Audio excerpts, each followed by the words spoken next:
Hello, my name is Michael Cox. I'm the Deputy Director for the Whatcom County Library System. And today I'm going to be sharing an update for the Birch Bay Vogt Library Express project. Let me get this slideshow started.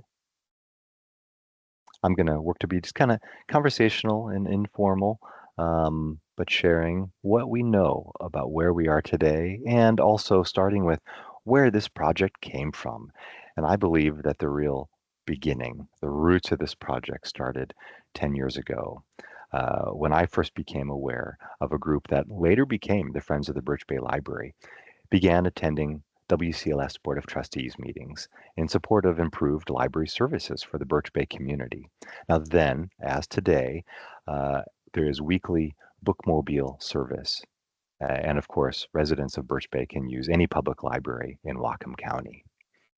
Um, but their advocacy started a process within our policies and procedures we call a preliminary library service area analysis, which was presented to the board in 2016. It included 5 pages of data, demographics, usage data, review of what other community resources are located in Birch Bay.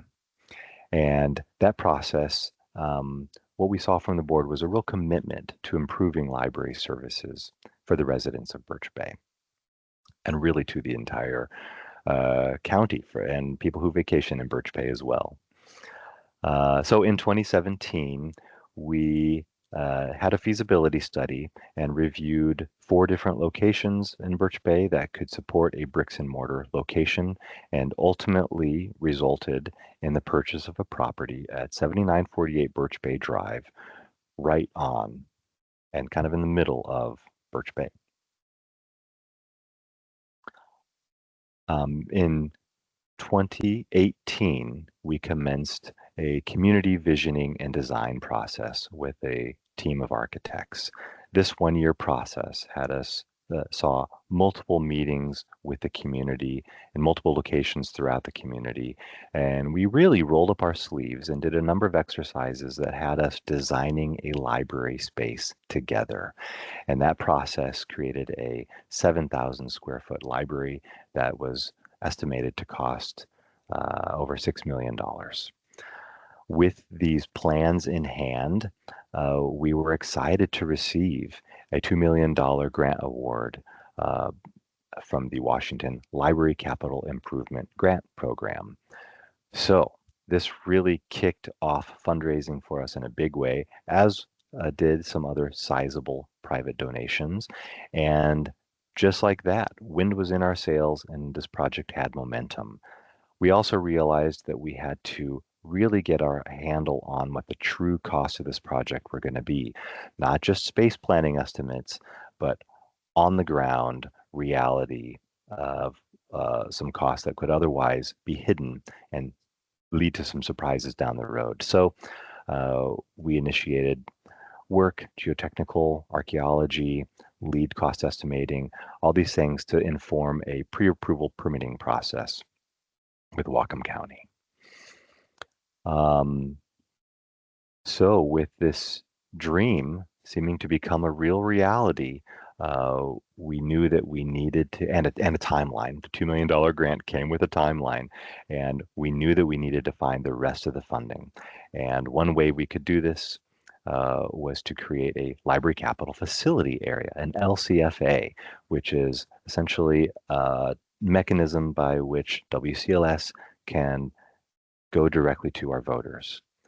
We knew that there would be a 60% supermajority required for this to be successful. And we were so close. The LCFA failed by 26 votes. And so we tried again the following year, and it did fail a second time. But that didn't stop us. It did, however, require that we pivot. And instead of a $6 million, 7,000 square foot new construction library, we pivoted and again used our architects team to reimagine what a library could look like using what we have. We still had this $2 million grant in hand, and there is an existing structure on the property, a, uh, a home. And we asked ourselves, how could we use this home to create a library? Um, and so we did that work, and we did a very detailed analysis of structurally what would need to change to support the weight of book collection and this type of thing. It turns out we're only able to use the first floor of that structure due to some ADA restrictions. And so in the end, we're looking at a 1,700 square foot library, small but mighty.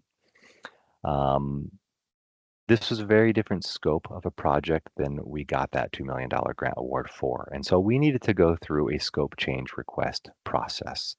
And library leadership and community leadership spoke with our legislature and really advocated for this project. And in the end, the scope change was granted.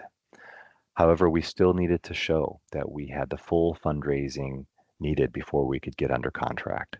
And so with the help of the WCLS Board of Trustees, we were able to get that fundraising goal commitment. And with the help of our friends and foundation and private donors, we were able to reach this 2.6 million fundraising goal and ultimately signed the contract with the Department of Commerce toward the end of 2023.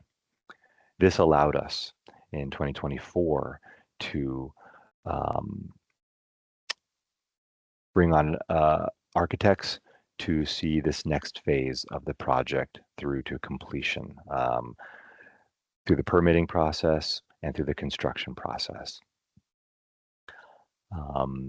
So that permit pre-application meeting with Whatcom County happened in June, and in July we had another community engagement meeting there on the lawn of the Birch Bay Library site, where we revealed what this pivot looks like and everything it means.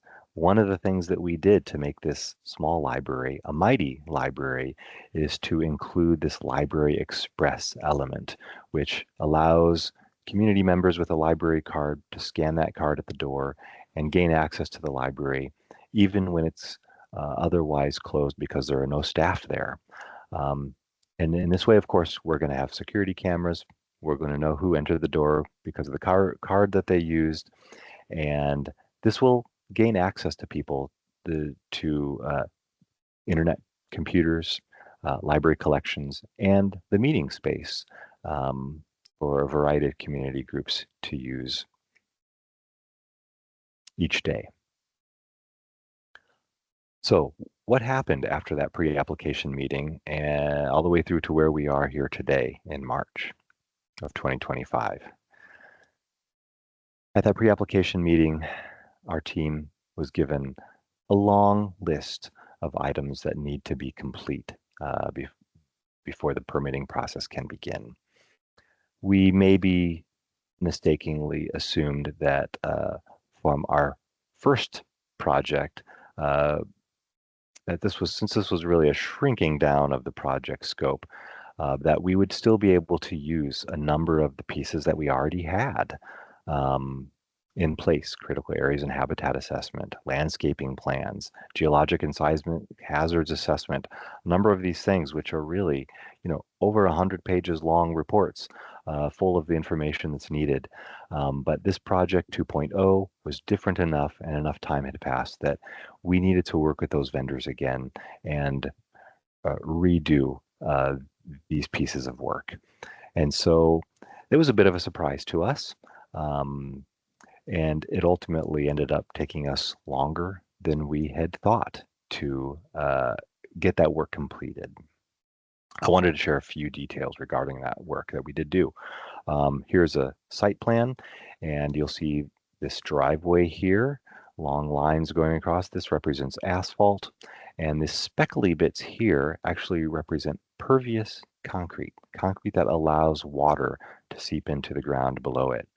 And This was important to us because we needed to handle our stormwater in a way that did not end up requiring us to install some of these expensive underground water storage systems that would otherwise be required. And so that's an interesting strategy that we use. Some of this existing asphalt's been removed down here.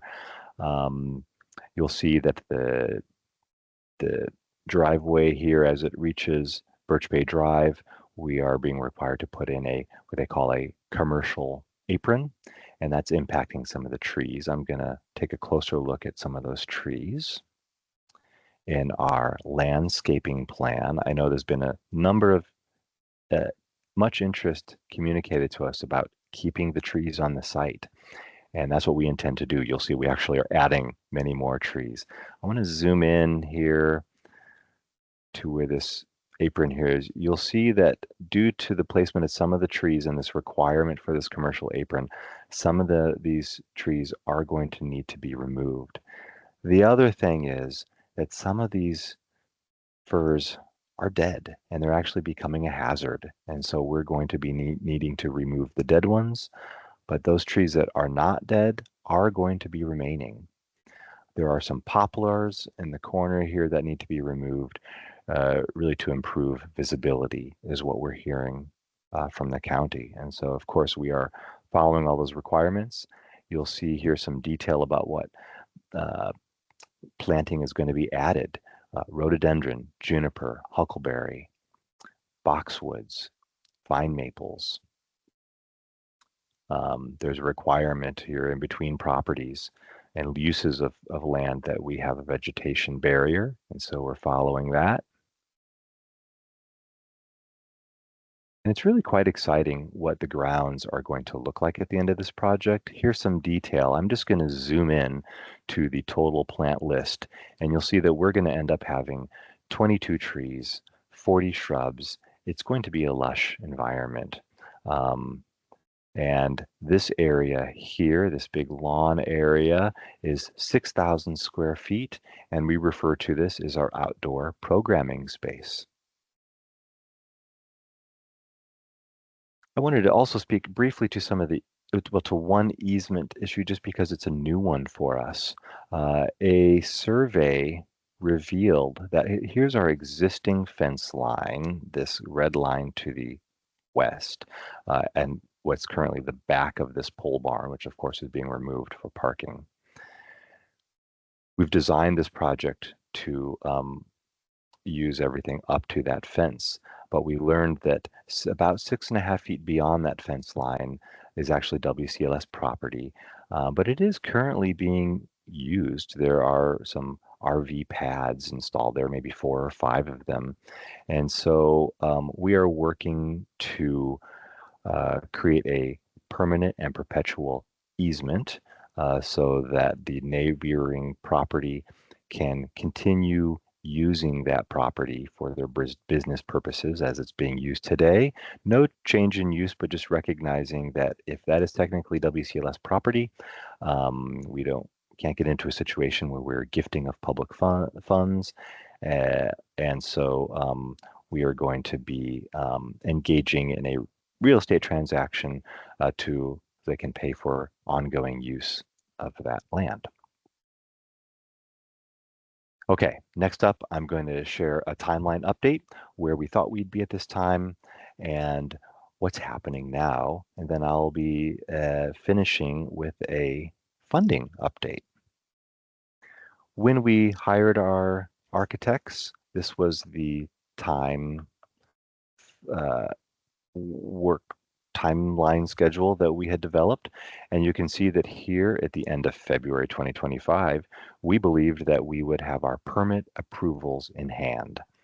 And instead, due to the laundry list of requirements that we were needing to complete before permitting, instead of being at the end of that permitting process, we're at the beginning of it. And in February 18th, our conditional use and shoreline permits were submitted to Whatcom County. And so, taking a look at what the permitting process is going to look like. A conditional use permit Here's a list of 6 recent conditional use and shoreline permits. 2 of them actually occurred here on Birch Bay Drive. This first highlighted column is for completeness. We are still waiting to get a thumbs up or thumbs down.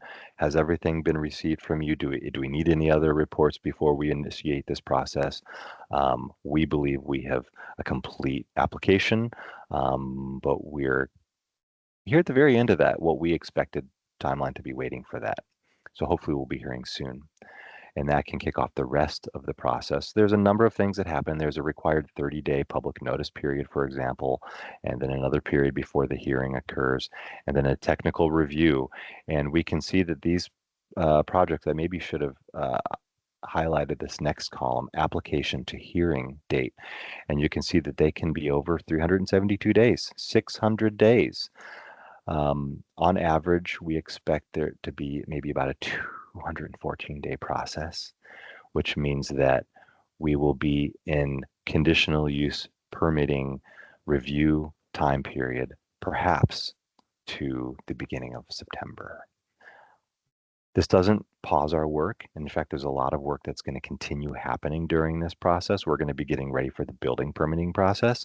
And so those construction documents and estimates are going to be happening. So this is what the preliminary permitting timeline looks like as of today. As I said, we're currently what we believe to be at the very end of our completeness review process, and hopefully we'll be hearing from the county and saying, great, we're going to be starting our initial staff review and getting ready to notify the public of what's going on here before the long technical review process. Now, we hope that we're going to be able to talk with the county. The county has money involved in this project. They are invested as well. We hope that we'll be able to speed this review along. We're going to do everything that we can. And in fact, we've been learning that the building permitting process, which we have about 60 days here for, should probably be reduced to just 30 days due to a recent law. So hopefully we can tighten this up. But at this point, according to this timeline, we're expecting to be negotiating a contract with our general contractor for the construction at the beginning to mid-December. So this is all a little bit of a surprise to us. We're taking a deep breath, but our resolve continues. In 2025, again, we expect to be working on conditional use permitting, shoreline permitting, construction documents. And once we have those construction documents, we can get a much better estimate than we have today. The estimate we have today is for, based on general space planning documents, and an estimate today can incorporate what we believe cost of today maybe. Of course, we know that the world changes sometimes day to day, and so we're going to be seeing a much more accurate estimate. And we hope and believe that our current funding level is going to meet what that estimate comes back to us as. But that's just one of our landmarks that we're looking for, a milestone. And then also this year, building permit and contractor selection. So for a construction project in 2026. Where are we with funding? I've talked about the $2 million state grant, and that is set to, so those funds need to be spent currently by June 30th of 2025. However, we are able to request a reappropriation of those funds into the next biennium. And so that is the work that we're doing now. We have had library leadership go to Olympia and talk directly with our legislators. And we recognize that this project is under contract with the Department of Commerce. We are fully underway, and We expect that those funds will be reappropriated, but until the votes are in and until that budget has been approved, we're going to be watching carefully what happens with that. ARPA funds are funds that come to us from Whatcom County, and those have a deadline to be spent by the end of 2025. And those must be spent by the end of 2025. We know that we're spending that money on architects and engineering services and fees, and also furnitures, fixtures, and equipment, FF&E. And so currently we're developing a plan to actually purchase all of those things we need, all of that furniture, fixtures, and equipment, and to have those stored here on the property of administrative services so that we can get those funds spent and have everything in hand ready for when they're ready to be installed. And finally, for funding, again, speaking to that substantive estimate, we're really keeping our eye for that to come in, because that's when we're going to be able to talk to our friends and our funders and saying, we need a little bit more help, maybe, or maybe we won't. Maybe we will recognize that the money we've got in hand so far is enough to bring us over the finish line. That said, there are ideas beyond just the construction of this library facility. And one of those ideas, for example, is that the Friends of the Birch Bay Library, unlike other friends, don't have the space in this smaller vision for our library that other friends have to do fundraising efforts such as selling books, bake sales, plant sales, those types of things. But what we do have is this great 6,000 square foot event space nestled between the Birch Bay Library and the beautiful Birch Bay.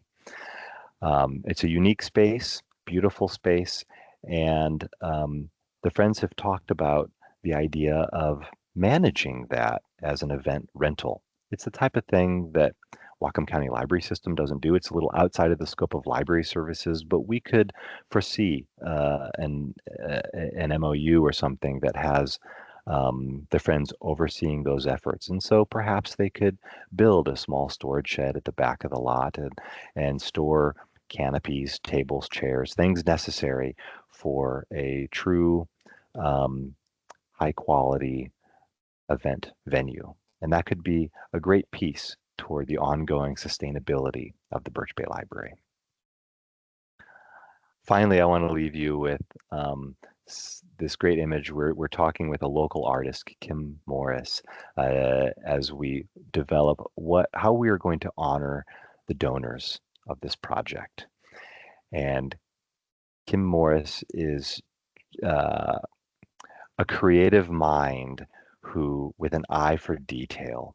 And we're currently working on a donor wall feature that could be placed where the current fireplace is. So kind of the wall of the fireplace could become really this visual donor wall with a spot of color, stained glass in the middle there, clouds and mountains in the background, the bay, and all kinds of details that follow that represent the nature that can be found in Birch Bay. And having donors at different levels, being able to be recognized on these different types of animals that will be throughout the donor wall. And we just think that it's a really exciting way to recognize our donors and to reflect the beauty of Birch Bay. Thank you for sticking with me through this Birch Bay update presentation, and please contact me if you have any questions. Thank you.